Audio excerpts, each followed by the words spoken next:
Yo peeps, hope you guys are having a wonderful day.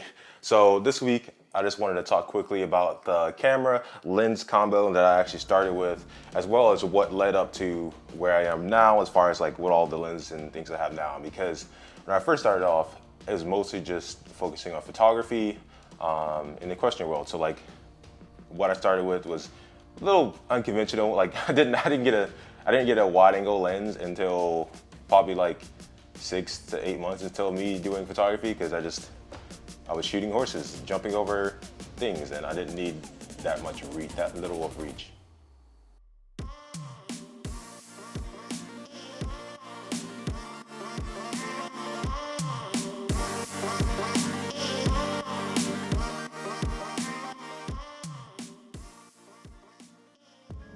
So I think this is important for me to let you guys know, how I got started in photography. First of all, 2021, I was a personal trainer, so I had nothing to do with photography. Like, I first picked up a camera when this camera right here, when my girlfriend had it. This is her old camera that she let me borrow because she wasn't using it as much because she was doing other things. So I started using this in around 2021, in probably October, July. Started to really enjoy, taking images, but whatever, I just post on it. I actually didn't post at all. I don't think I used Lightroom until like 2022. I think I just kind of did quick edits in Instagram or whatever I used to post them. So doing personal training, I made Instagram videos and did video stuff like that. So I started to get a little bit more into video stuff back then as well.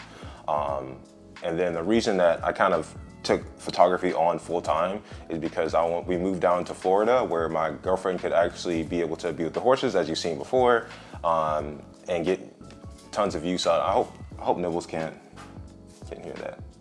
I can hear that, but hopefully the mic doesn't pick up Nibbles chewing on something down there.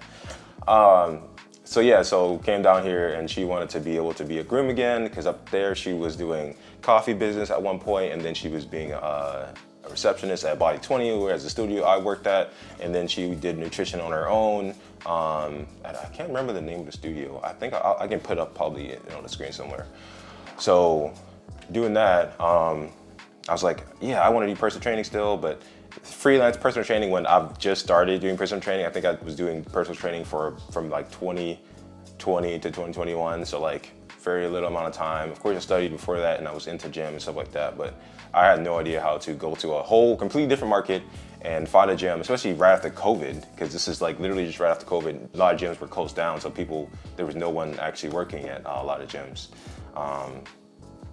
Everything was just opening back up, so there was not a lot of opportunities for me to go and to be a personal trainer. Also, my girlfriend traveled a lot. So with show jumping, she ended up traveling, I don't know. We got here first and stayed from, I say December until about March, April. No, probably about March. And then we actually went up to Connecticut, which is the second base camp for the show jumper that we were with at the time. And, from there, we literally went to Kentucky, Virginia, Michigan, like everywhere. So like I wanted to be a part of that from the beginning. So that's why I took on something where I could work side to side with her, and then I could travel with her. So that's why I got into doing photography. So my first, and I can't even say this is my first, because technically it's still Alex's. This is the first camera I used. This is not the lens we had at first. Like we got this way later on. This is actually a 24-70 f2.8. We got this, I think, in 2022 at the end of it. What I first had, this is the first lens and combo I had right here. I had the 70-300. Because again, I was shooting photography for show jumpers, so like I needed something where I could have that amount of reach. And this is a crop sensor. So this 70-300 right here is actually like, I don't know, 100, like one something to like 380 or something like that, because it's like a 1.5 of whatever millimeter it is on the lens. Even though it's a crop sensor lens, I don't understand how that really works, but this thing has a lot of reach. So I used this for a good bit. I think about a month I used this, and then I got my first camera, and I'll show B-roll of the other two camera, because right now they're doing, I'm recording with those. So you know what they say, out of sight, out of mind. I totally forgot to mention the 24-200 f4 to f6.3.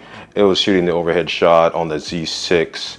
I had mounted on a tripod head on a C-stand. So the Z6 is what I got, which is up top right now. And I got that as my first camera in December 2021. And that was a camera that, you know, kind of did everything for me. And the lens I got with that camera, I actually got, it's on the body right now I'm filming with. It's the 50mm f1.8. Excellent lens, I love that. I'm so glad I went with that lens instead of the 35 or you know, 24, whatever else I got, because there's a reason why they call it the Nifty 50. It's so good for doing excellent portraits, videography, anything, you name it. The 50 can fit right in and doing it. So it's super good for me to get as first lens. Okay, so next lens I got, this one right here. This is the Tamron 70-200 f2.8. This beautiful lens right here. This is, for the longest time, I just had the 50mm and the 70-200 on this. So these work excellent. I mean, just the background blur that you get with these at 200 mils, even at 70 mils, it's decent. But at 200 mils and you find that sweet spot, it's magnifique. Yeah, so that's the second lens. And this lens I use a lot for, you know, questioning. This is why, you know, I got this lens because I was doing show jumping. So I needed a lens that had reach and that gave me a nice background blur, because I'm a pretty artsy person, I think, from the beginning. I was never really a technical person that, you know, shot at like, you know, f8 or whatever to try to get super things to focus. I'd rather just, again, as an amateur, these cameras nowadays, I just have such good focus that I really didn't need to shoot at f4 and things like that. I can get things in focus at f2, especially playing with the range of the cameras, because the further you are from the camera, the more easier it is to, you know, get the f2 to be in focus on whatever object you're trying to shoot. So I believe the next one I got after the 70-200 was the 85. So 85 1.8. Right now I have an ND filter on it, a 2 to 5 stop ND filter. But this right here, this bad boy is excellent. You get some. I'm gonna do video for all of these, so you'll see some of that B-roll right now. Look at the way that it renders the background when you get that nice sweet spot of the lens. This is an excellent portrait lens. So at that time, after I was kind of doing, still doing, questioning photography when I got this lens, and I just wanted to do more. So I got this 85 to be able to shoot some portraits and do some other stuff like that. Because I also, I picked up a couple weddings last year as a second shooting position, and it was fun. So again, my background is, and I've been the personal training for a long time, but I also was a wedding photographer, a wedding server and bartender since like 2014. So I had plenty of years of experience in the wedding world. So I was like, oh, maybe I could do that and get tons of money from that, just because I helped. Photography is all about like trying to give back to people, and I think, what better day than on somebody's wedding day to like go and capture images for them and try to make that moment special for them. So for me, being artsy and creative, I saw a lot of the other wedding photographers channels and things like that, and I really just want to be a part of that. So that's one of the things I did. In I want to say it was 2022 and like the later months in like fall. Well, I know I did some in spring. I did some in spring and fall. I only did like 3 or 4. I can't remember exactly when. So got that lens. Next lens. This is the 28mm. I think I got these two together. So on one of our trips, we actually got to go to B&H Photo. And for those of you that don't know B&H Photo, it's just like it's the candy store for camera people and filmmakers. You just go in there and it's like all the lenses and vintage and everything that you can think of, it's in there. You get to actually feel some of the camera bodies, which nowadays it's super hard to do. Like, unless there's a camera store near you, like, you don't get to actually see or touch or actually like do anything with the lenses until you actually buy them. And a lot of these lenses, like I got this used, this was 900. This is a Viltrox, it's probably about 400. And then the 28 mil and the 11 mil, these are just like, I think this is 200 and this is like 175.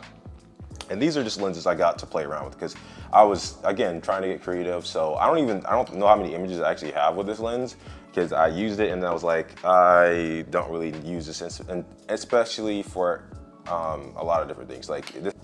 So this lens right here, it has a fisheye effect on it. So that's kind of the reason why I didn't really use it as much. It is an 11 millimeter f2.8 TT Artisan lens.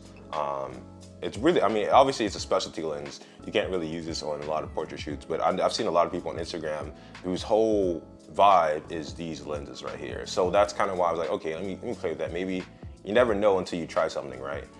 Whether you're gonna like it or not. So I gave it a try. This one on the other hand, I use this one a lot. So this is like my main wide angle lens. Usually when I do stuff for, I think this 28 mil and this 70-200 at points were the two camera lenses I had on my body when I was doing weddings.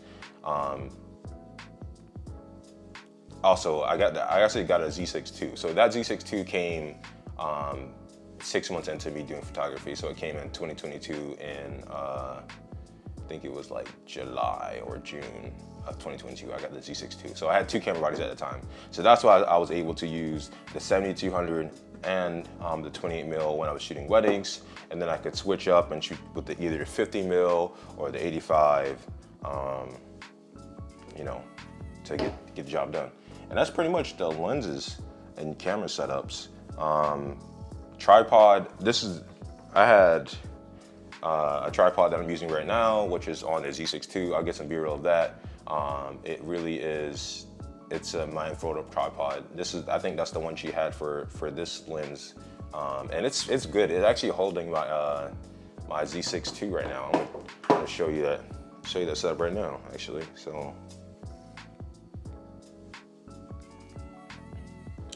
So right now it's holding that. It's a little exposed. So yeah, it's holding my Z6 II setup or monitor. So it's a pretty strong, you know, tripod there. Ooh. And then this right here is the next one I got. This is pretty much the only tripod I have right now. I want to get a better one for videography work that's heavier and more heavy duty, because this one is pretty light, and I want one that I can, once I fully rig it, because right now I don't have a V mount and I have a rail system that I can put other stuff on there that can make that Z6 II heavier. So I want to be able to make sure that it's smooth and the video head still works perfectly. But this is a small, I can't remember the name. Small Rig does something weird where they only just put numbers on things because they make so many different parts. And it's cool, but it's also annoying when you're trying to like, hey, this is the Small Rig 2000, 3000, I don't know which one it is. But this is an excellent tripod. I'll probably put the link somewhere to which one this is so you can see and check it out. So that's it for the lenses and cameras. Last thing I'll talk about before I end this video is just the microphones. I think we got this in early 2022. This is the shotgun mic that we put on top of the camera to get some audio for different things, because you always need a boom mic. This is the Rode video mic. I don't know which one it is. We got this from Best Buy. We were in the store and I needed a mic and I just got this one. And then later on, very late into 2022, I think probably like August, we got the DJIs. These things right here are excellent. I'll put some B-roll of that on. It is so cool. It is so cool. Like, these lenses are I have it on right now. This is what I'm using. This is what you're listening to right now. Hopefully it sounds good and isn't too echoey, or you don't hear Nibbles running around, because she's running. So one thing I just want to touch on for you guys who do photography and haven't dabbled too much into videography is ND filters. So these basically just think about them as just stopping down a light. So bringing, having it just be a fourth point of contact, because you have shutter speed, you have ISO, and then you have aperture. So like those are the three, they call it the light pyramid or whatever they call it. But this actually makes that a square.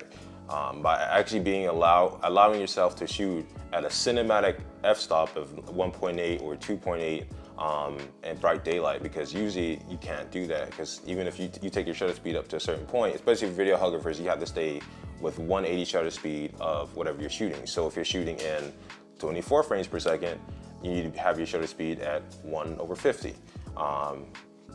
And vice versa with 60, you have to shoot over 1/25.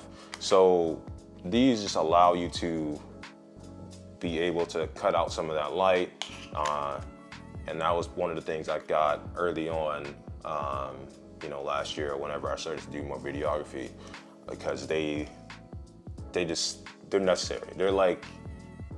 They really should, honestly, if they made a videographer filmmaker's kit that didn't include ND filters, I mean, it's really pointless, because ND filters are so necessary. A lot of times they probably don't, just because most people who have lenses and things like that already have them. But, it is what it is. So, the bag I used, the first bag I got was actually this one right here. This was probably 40 bucks on Amazon. I don't know exactly what brand it is. It just did the job. It was a camera bag. I didn't understand. I just needed something fast to put my lenses on, because as soon as I got like this body and the Z6, I was like, I just need something to hold the camera gear so things don't get broken, because this is what I'm doing for a living, so I need to make sure that I'm protected. So this is the first thing I got. I really don't even really want to show too much about it. It's really just a classic camera bag. It has this shit right here. It has like that top part, and then it has the inside part. You have dividers to put your camera gear and stuff in. It's just, it's just like the most basic camera bag. If I were to do it again, I would get Lower Pro. Like, I know Lower Pro bags are pretty good, but the bag that I got right now, and that I put most of my camera gear in right now, let me get it. Wow. All right, it's open right now. This is the Wandered, I think 24 liter travel bag. So this one right here, I'm gonna put it this way so you can see that. Super cool. It's all roughed up. And then here, I'll scoop this this way, this way. So this bag, pretty much everything goes in here. So big thing about this bag, really good protection. This whole compartment here, you can see up top, it can actually come out, so you can fill it up outside of here, put it back in here, and then it Velcros. These parts here, you can see it Velcros in one of the zipper parts right here. It's really cool. If you wanted to, I don't end up using it as much, but there's a side part here where you can open. And look at that, you have access to your camera gear right there. You just, pull it out, put it back in. Super easy, just like that. And this bag also has the best feature about it, and the reason I got this, I actually got this last year, right before we traveled over to Europe, is this top part here. You can expand this up to put clothes, and I just put more gear in there.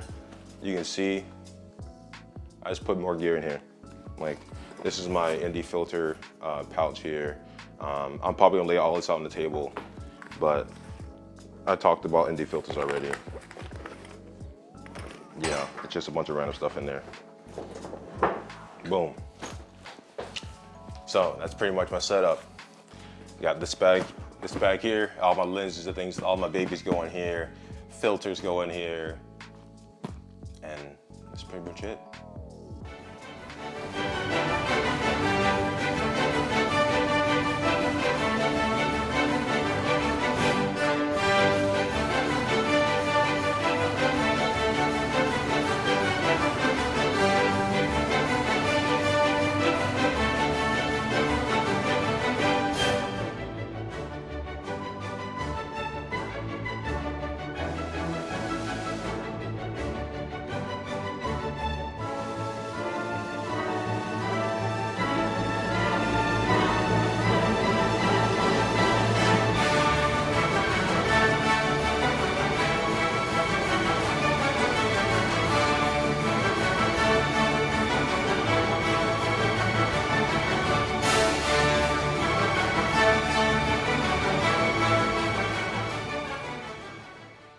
One of the funny things I see in videos is how do you actually end your video? Like, you just wave, say bye. I love what Danny Gaverge does, and he's just like, all right, guys, take it easy. And also, I love you guys. Like, it's just something heartwarming to end the video. That's why I love Danny Gaverge. Go check him out on YouTube. Check him out if you haven't. So I think this is how I'm gonna end my videos whenever I'm at home. I'm just gonna show Nibble to you guys, and she's gonna be like, bye-bye. And she loves getting up on things that she can't reach normally. All right, guys, I'll see you in the next one.